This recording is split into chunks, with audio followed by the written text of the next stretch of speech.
Hey folks, Max from Woodsmans Finest here. Thanks again for tuning in for today's grip to tip episode in my Modern Trad series.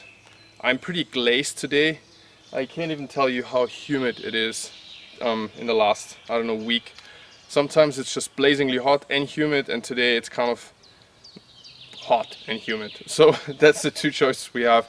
As you see on the forest floor here, huge amount of destruction. We had the biggest hailstorm I've ever encountered in my life yesterday, about 1.5 inches diameter. Many cars in the area destroyed, and so has some people's greenhouses, etc., etc. So it has been a crazy spring, going directly from winter into crazy summer.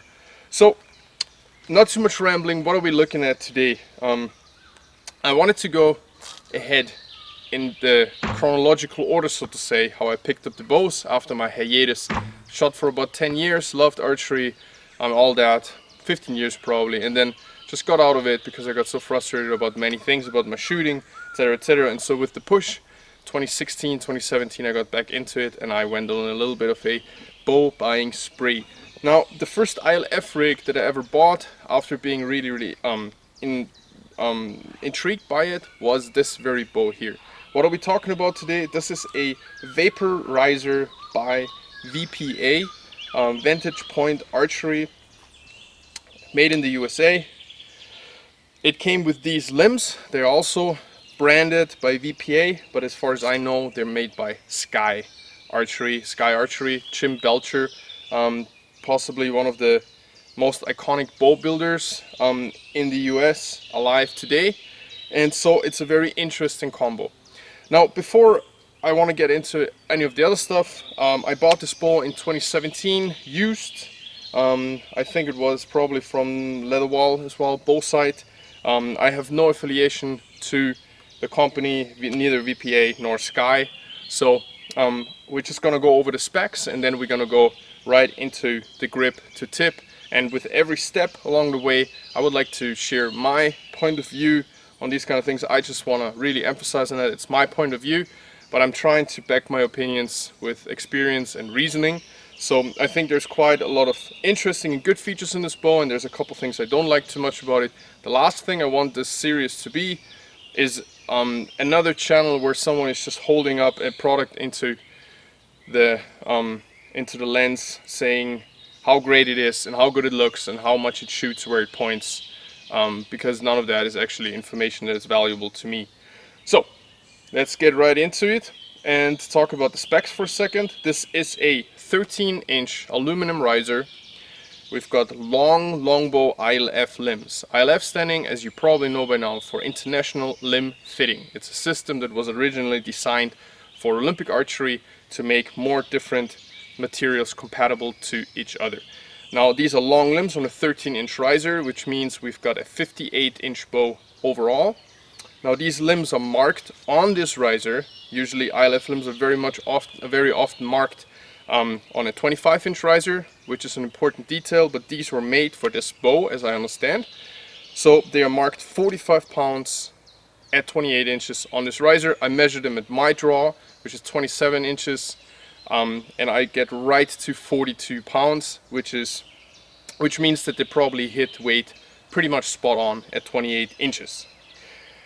Now, I've got very quickly the other stuff that is on here. All of these brands I've been working with for a long time. I chose them out of a lot of different brands that I've tried, and this is what I've stuck with. This is JS Custom Strings.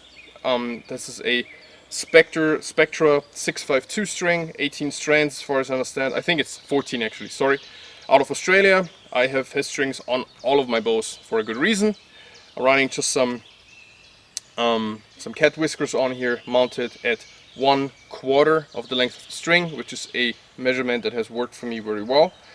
Now, without getting ahead of myself, this is a Eagle Flight quiver that I always mount on pretty much all of my bows. I have different ones. I like the Eagle Flight. It's very quick on off. It doesn't destroy the balance of the bow too much.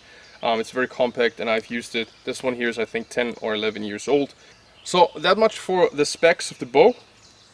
I'm running it at 8 inches of brace height. I have tuned around with this bow a lot, as I find to be kind of necessary. It's not the easiest bow to tune because it's rather short and a little bit different from a lot of ILF risers. Another thing I want to mention right away before there's any comments about this, there was definitely some type of issue in the past because this riser by VPA and the Morrison 13-inch riser look very much similar. I have no idea what the actual politics were, and I'm not gonna talk about it at all because I'm feeling like I'm not in no position to have an opinion about what actually went down. And I think, as far as I know, everything has been solved and everybody's on good terms now. And I never really want to talk about these things anyways. So, alright. Let's bring this thing in close and run, as always, from grip to tip. Now, as you can tell, this is a black anodized, as far as I know, riser.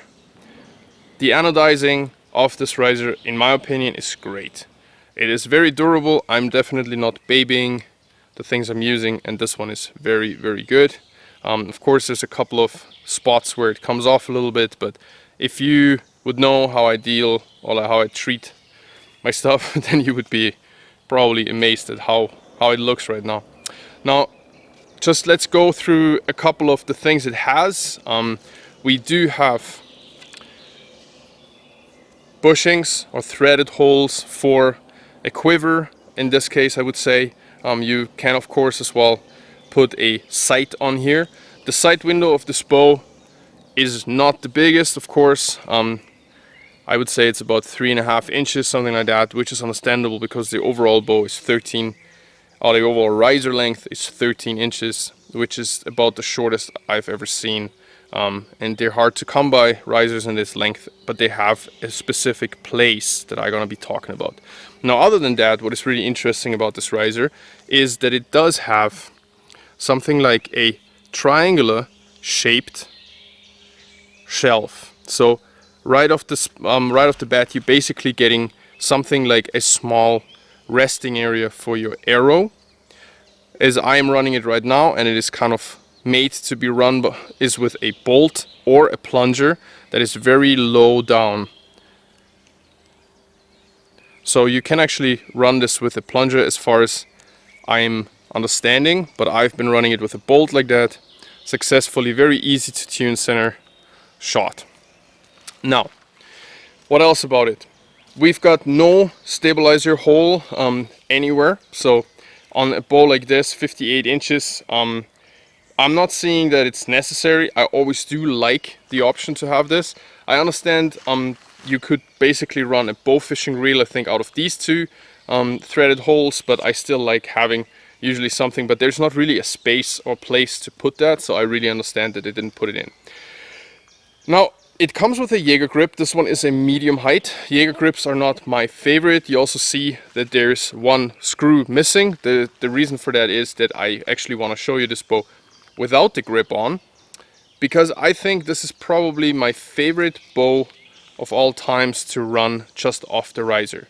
So let's just take that grip off for a second and see what it looks like. So with just the one screw out, we took the grip off, and you can see actually I used to run it with a little bit of padding here and with some tennis racket tape. Now, why do I think that is so great? In general, this riser has a pretty extreme deflex. Deflex is measured by going between the two dovetail detents, or like the pockets, and then taking a straight line and then measure to the deepest part of the grip. Now, already with the grip on, it has a lot of deflex, but there's even more deflex when the grip is off, which, especially with a short bow like this, can be quite nice, because short bows usually act a little bit more nervously, in my opinion, because the tip-to-tip axis is not as long. Now, what they did really well with this is whenever I run other bows without a grip to get a couple more millimeters of deflex out of it, deflex of course helping with keeping the shot torque free, or at least reducing the torque. My problem is that a lot of manufacturers leaving a lot of material out here on the outside of the grip, which means if I'm trying to run a 45-degree angle on my grip, there's a lot of material here that kind of squeezes my hand underneath. So anything extra here. But VPA, they actually reduced this material here by a lot. So it's not coming further out, which means that I'm very comfortably able to run my hand very high up. Another thing that they did was really shaping and rounding the handle here for the thumb, in my opinion. So the entire setup of this riser without a grip is extremely comfortable, and you can ride very high. Now, there is pros and cons to deflex. Deflex, of course, reduces the possibility to torque your bow, but it also means that in combination with the angle of the limb pockets, you might lose a little bit of performance. Now, in the future, we're going to talk about the Border Tempest, which I also have, which is probably the most engineered riser that is out there on the market today. And what they did is they put a lot of deflex in the riser, but at the same time, the angles of the pockets are rather straight up and down, which means you still get a lot of performance out of bow, comparable to a certain degree with the idea of a Black Widow. So the Black Widow, of course, has the limbs mounted on the back of the riser, or the belly rather, and they're basically straight up and down, but then the handle, the grip area, the riser, comes very much forward of the limbs, giving you a lot of deflex, but at the same time with these straight up and down limbs, it gives you a lot of performance. Now, I know this is a lot of techie stuff, but we're always talking about why a bow shoots, why it doesn't shoot, why it points well, why it does this, and I feel like there's no information in that. It's just a personal opinion. I'm just trying to share my opinion why things like that are and why they aren't. So going a little bit further out on this riser, we find these limb pockets that are, in the case of the VPA, very much angled backwards at a 20-degree angle. Even when the limb bolts are all the way in, this means that this bow has not a lot of pre-tension on the limbs, if you will. I've shot this bow with a lot of different limbs, and what I find is that usually ILF risers pick up a pound of draw weight with every inch that the riser becomes shorter. So from measured on a 25, if you're making it a 19, like a hunting riser 19 classic, you're adding usually 6 pounds. You're making a 17, another very popular hunting riser length, you're adding 8 pounds. Now on this 13 one here, you would have to add 12 pounds down from a 25-inch riser, you know, going by the rule. But it's not the case. It's more like 6 or 7. And I've tried this with a lot of different limbs. The reason being a short bow like this, they wanted to make a lot of deflex basically and very relaxed limb pad angles, so you're not getting any stacking out at 28, 29 inches. And while they have achieved that, I think the bow in general loses a little bit of performance. It wants to be run with a rather high brace height. I mean, this is 8 inches on a 56-inch bow. Anything lower than that, the bow becomes rather loud. And I've tried this with 5 different pairs of recurve limbs and 3 different pairs of ILF longbow limbs, and the results are always kind of the same. It wants to be run on a higher brace height to be quiet, but then it loses some performance and it gets a little bit stacky back there. That being said, I think that there is a happy medium where you can shoot this bow extremely well. It's always depending on what you want to do with it. So without getting ahead of myself, let's just talk quickly about the components. What they have done was very different, is that there's regular 5/16 bolts in here that you would find on a bolt down recurve, but then they going into a metal bushing that is sunk into the riser.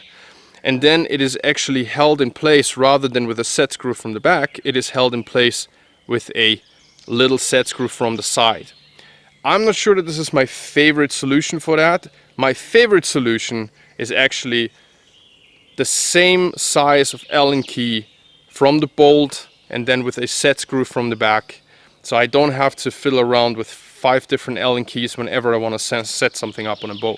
Unfortunately, hardly anybody does that. The only one that I've come across so far that has been doing this, I think, is Border with the Tempest and my favorite riser of all time so far, WF-19 by CD Archery. And that's the funnest thing, because you just have this Allen key, you loosen it, you do something with your tiller bolt, you tighten it.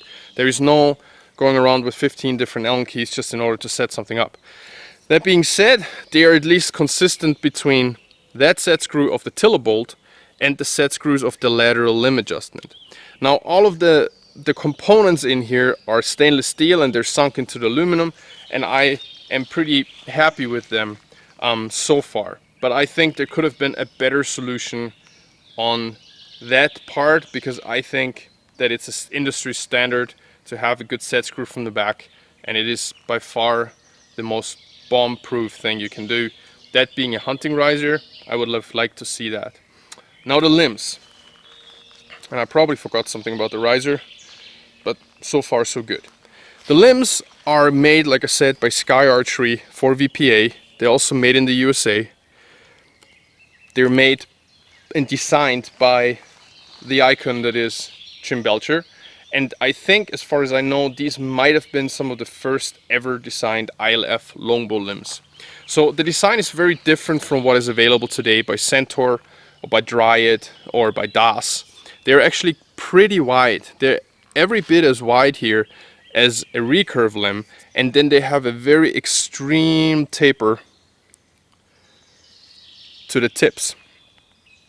That means there is no real vibration in them, as far as I understand. The laminations, as far as I understand, this is black glass on the back and on the belly, and the laminations are actually in maple. The quality is very good, as you would expect. Nothing fancy about them, but everything that is done very well. The tip overlays look like they might be phenolic, micarta, whatever it is, and then there is actually a black layer in between the two core laminations, and I don't think that is carbon. I personally think it's stabby core. Despite being that wide, the lateral stability of these limbs is insane. They are rock solid. I could, with all of my might, I can't turn them, which makes them a very stable limb, I think. Now these are only pulling 42 pounds at my draw weight, so I'm shooting them with arrows that are kind of comparable to that. I don't want to shoot them with like super crazy heavy hunting arrows and then go like, well, the performance is not so good. But I rather know what the arrow weight is to know what performance I feel like I'm getting out of the bow. Now I chose, of course, axis diameter arrows is my favorite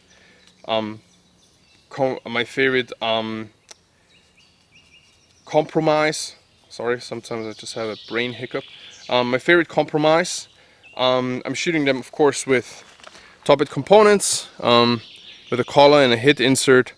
That's just the most affordable way, I feel like, getting a bomb-proof and very precise tip setup.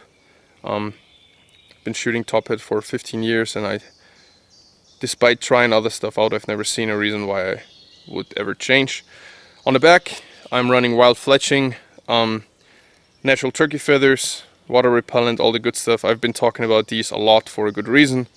I chose them after shooting about a year with trad vanes. I've chosen them now over trad vanes for several reasons. If you want to find out why, ask me. I've got good reasons why, but it's not that I do not like trad vanes at all. It's just that these are a better fit for what I want to do. And so yeah. Now I don't have any financial affiliations with any of these companies. I am very grateful and happy though that I get to work with them. I shoot pictures for them, I'm testing, etc, etc. I'm very grateful that I can, because in this case it's not something where I'm trying to make money with. I'm just grateful that I get to shoot this amazing stuff, because I have a choice of anything on the market for me basically to use and buy and shoot, and if I had a choice I wouldn't take any other products. So this is why I'm using them, and this is why I'm sharing about it.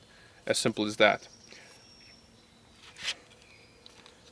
These arrows are 444 grains. give or take. Let's call it 440.